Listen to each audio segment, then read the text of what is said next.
Okay, so the fourth element in attributes during the criminal event is the substance intoxication. So in our book, it was reported that it is about alcohol and marijuana intoxication. Though the research is on the laboratory experiment side, and we know that the weakness of laboratory experiments is it doesn't represent the reality. We can still use use the information in laboratory experiment to guide our conclusion. So again, intoxication decreases quality and accuracy of recall. 6 is the level of stress. So we have two kinds of stress here in this context. First is if it is less stressful, it means that in the activation in your body is just on arousal mode, meaning if it is the case that there is an increase in focus and memory recall on central details of the crime. However, if it is high stress crime, the your body is on activation mode, and there is a decrease in memory performance because the focus is on fight or flight defense mechanism. So as we all know, if we are in the fight or flight mode, our increase is our increase in focus is on worry and fear, and so that we need to do something for us to survive. So basic example is there are reports about during fire, let's say in a residence there's fire, there are reports about people carrying heavy equipment such as refrigerators and TVs and other appliances, and then after the fire, they don't remember what really happened or what happened to their physical capability, and then they just single-handedly carry a very heavy appliances. So that is one example. And also, if there is a presence of weapon, um, it is more stressful. So the focus will be on that weapon and the memory recall will decrease. Now we are going to the post-event factors, or those attributes after the commission of the crime. So first attribute is delay, meaning the time that is involved from the commission of the crime up to the first interviews from the experts. So it is logical that based also on research that as the time of delay increases, the the quality of memory recall also decreases. So inverse relationship. So this is because this is due to memory decay, or the natural occurrence of um, materials in our memory deteriorates as the time goes by. Second is the interviewing techniques and the area or the setting of where the interview is being done. So first is law enforcers are trained to do interviews in such a style that um, make the eyewitness assume a passive role. So it means that the eyewitness instead of giving accurate information, because the eyewitness is in passive role, um, he is just or she is just there to comply and not to primarily comply and not to give accurate information. So that is one thing to consider. Another is there are interviewing styles that use close-ended questions. So close-ended questions prevents the eyewitness from giving the original narrative or the natural flow of the event. And then it is suggested that if you have closed-ended questions, it might be suggestive to the eyewitness, meaning you are not eliciting original response. Instead, you are giving ideas to the eyewitness on what to respond. So, for example, instead of asking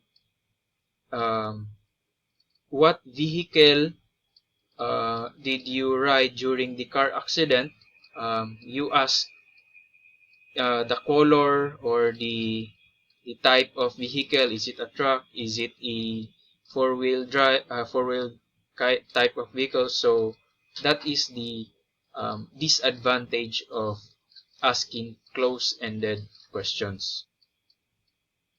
Third is consistency in witness reports. So why is there inconsistency in the witness report? So first is the line of questioning or the interviewing style of the expert. So if I just explained it earlier, another is the eyewitness is not having the accurate memory of what happened during the early interview, and then he or she might give contradictory information during the next interviews.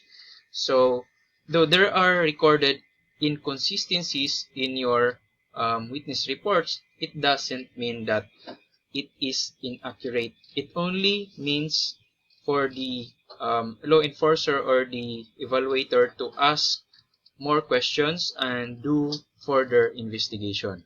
Fourth is the portraits or the sketch of the suspects or the perpetrators. So I shared in our first case about Northrop and Davis. So there was a sketch involved during the um, criminal investigation. However, it is imperative to use the sketch only for investigative leads. And it means that these leads are not free of error. So, as evaluators and experts, composite portraits and sketch are just for investigative leads, and it doesn't guarantee that leads are accurate or not.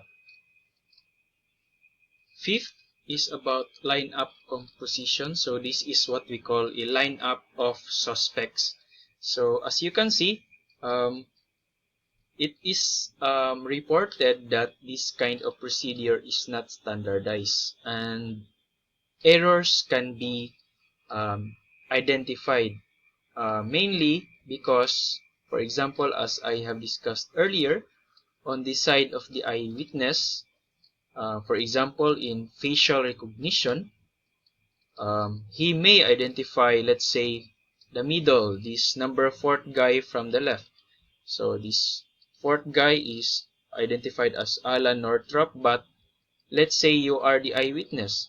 You might have exposure to similar faces because, again, you are a bartender in a store, and then you've seen customers similar to to this number 4. So um, it it it might register in your subconscious, and so you confuse your memory recall, and that is what we call error in identification.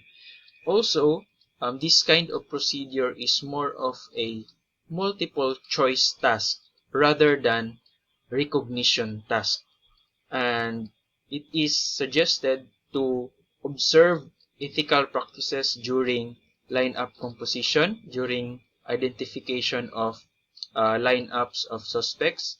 The best thing to remind your eyewitness is to say that in this lineup of 6 suspects, the perpetrator may be present in one of out of 6, or it may not be present during this lineup identification. So that for the eyewitness, he or she is not forced to select or make an error in identification. Sixth factor is the post-event information, meaning if you are exposed to other witnesses of the crime, if you are exposed to what the social media is showing, if you are exposed to what the TV news and the radio news is portraying, and also the interviews from expert and law enforcers, their way of questioning, close-ended questions, putting you in a passive role, in a very compliant role, so that will have an effect on your memory recall. And also, it will contaminate the quality of your memory recall because information coming from outside sources is open to misinformation and suggestibilities. So, seventh and lastly, no, in the post-event factors is the repeated identification procedure. So, as you can remember, if you are exposed to a lineup of suspects, so based on the previous picture, there are 6 suspects. So, on your first exposure, if you cannot identify the perpetrator, you will be scheduled for the next exposure of another sets of suspects. So there might be carryover effect, especially if your memory about the actual incident is so weak. So that is one thing to consider. Okay, lastly, practical considerations on the side of you as an expert. You need to have expert training and extensive workshop about your role as the expert witness. So you must know relevant foundational knowledge, you must have the skills, you must know developmental theories of a person, you must know the cognitive and moral theories of the person, and so on. And aside from that, you have to have a wide range of database of information. Meaning, as I have mentioned in my first part of report, you need to make use of psychometric results, personality test results, neuropsychological test results, as well as interviews with the eyewitness and other eyewitnesses, interviews with significant others, and then actual observation of behaviors, and then reviewing of records such as medical records, crime records, and so on. So, again, that is on the side as an expert witness, and a rich database of information is very crucial in your forensic evaluation. So that's it for evaluating eyewitness testimonies for adults. Next is for children.